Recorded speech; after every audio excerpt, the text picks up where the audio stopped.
that kind of gives you an idea of what it does. Now imagine working 8 hours a day on something like this. After a while, you're going to start to lose your hearing. What the old timers used to do is take their cigarette butts and rip them off their cigarettes, and they would use those as hearing protection. They were smart. Good, yeah. Now when you guys follow me through here, watch your step on these rails, okay? It's pretty easy to trip on. I'm gonna get a picture of that.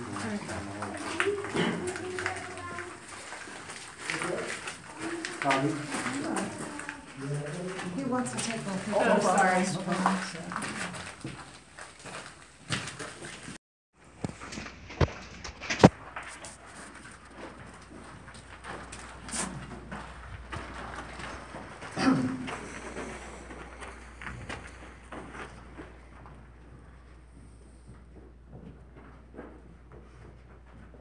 We'll come in for that.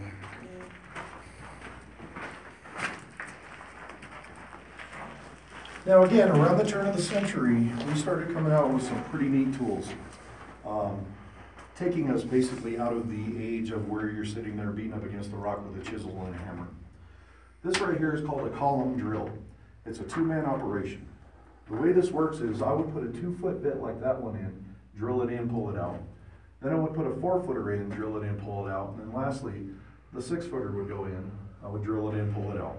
When I'm done with that hole, my buddy had to help me move this thing up or down or to the left or right to start another hole.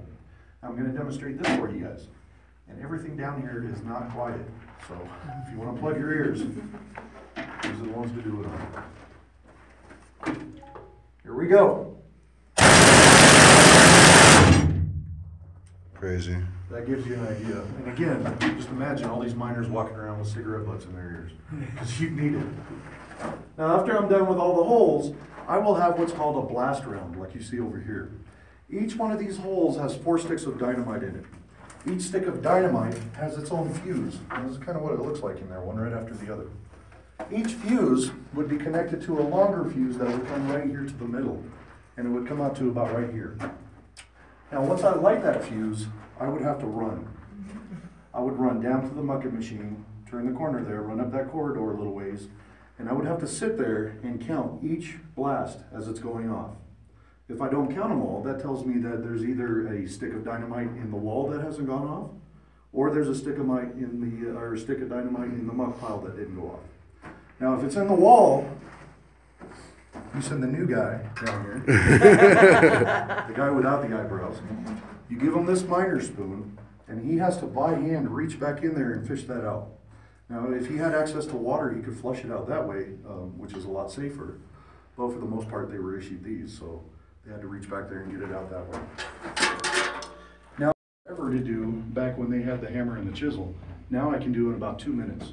So I can drill a hole in 2 minutes by myself. I don't need help from anybody else. And again, back in the day, it took in one day you could only go 6 feet. So imagine how long it would have took just to get to where we're at right now, doing it by hand. Now today when I have a blast round ready to go, we do things a little bit differently. We don't use large sticks of dynamite anymore. We'll use a primer plug like this one here. We'll take one of those, put one in each one of these holes, push it all the way to the back, and then we'll fill it up with this stuff here called ANFO. ANFO is a mixture of diesel fuel and fertilizer. In fact, it's the same stuff, you probably remember, that Timothy McVeigh used to blow up Oklahoma. We'll take that and we'll spray it into these holes, and it becomes so compact that we're literally getting more bang for our buck now. So rather than 6 feet or 12 feet a day, we can just keep going and going and going. Now what you're about to hear is a recording, and it's not loud, but this is what it would sound like when the dynamite's going off, and you have to sit there and count each explosion as it's going off. So let's see how good you guys are.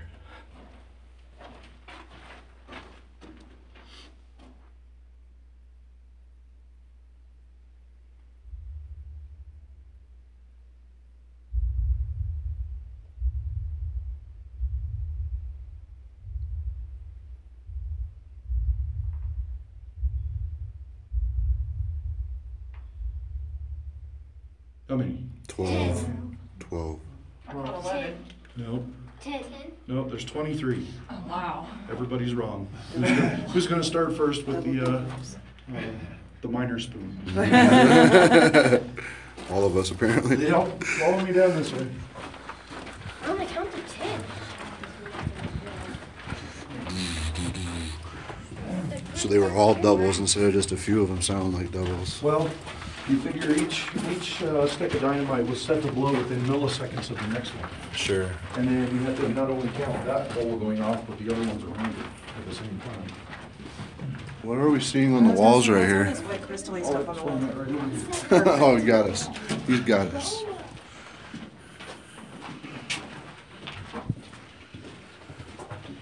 It's like it snowed down here.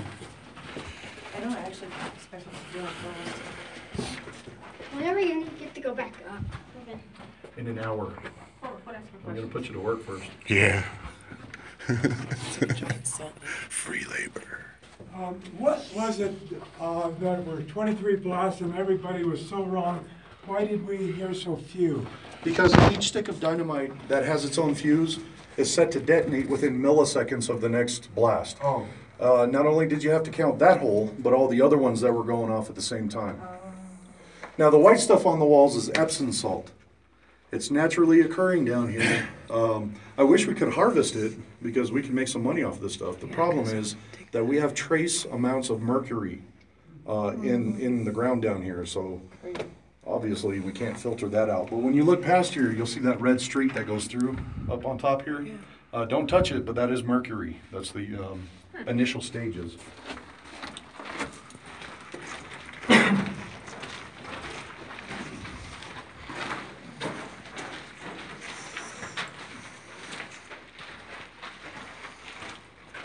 Oh, jeez. Is it gonna blow that rock? I hope so.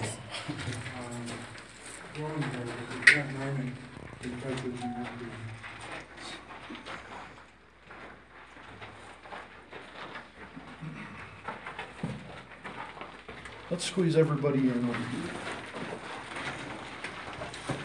Now, over 35 million years ago, give or take a day, there used to be a volcano directly above us. Behind you guys. That volcano was about the size of Pikes Peak. When that volcano blew, all the different minerals and metals kind of congealed together from the extreme heat down here. When they cooled off, they formed what we're looking for, and that's the gold veins. Now, when you think of gold, you think of gold nuggets or placer gold like you get out of the rivers and the creeks. Here in the district, there's only about 1% of that. So if you find a gold nugget up here, you are extremely lucky. It's very hard to do. What we're looking for is this purple stuff. This is called fluorite. When you find this fluorite and you get enough of it up to the surface, there's a couple different ways to extract the gold out of it. One is a chemical process where you use cyanide, mercury, and a whole bunch of stuff you never want to do. The other is to heat this up so insanely hot that all the waste rock, like the granite and the quartz and everything that we don't want, just burns away. Then what you're left with is the gold in a liquid state. From there you pour it into ore buttons or gold bars or whatever the customer wants. But that gold is going to run all along the inside and outside edges of that fluorite vein. Right here is another fluorite vein. You can see that comes all the way down to here. If we were able to mine down here today, that's one of the ones we would absolutely go after. It doesn't look like much, but we don't know what's on the other side of that rock. It could be a huge gold vein or it could just dead end. Either way, we would want to explore that to see where it leads. Heck yeah. Now these timbers here, they're not there for the structural integrity of the mine. This is Rocky Mountain granite and it goes all the way to the surface. We don't ever have cave-ins down here. What these are used for is to put those planks of wood across that you see up there. The miner would stand up there for 8 hours a day drilling straight up. Once he has enough holes, he packs them full of dynamite and blows it, and all that muck would come down to a surface level kind of like this, or like this. And that's where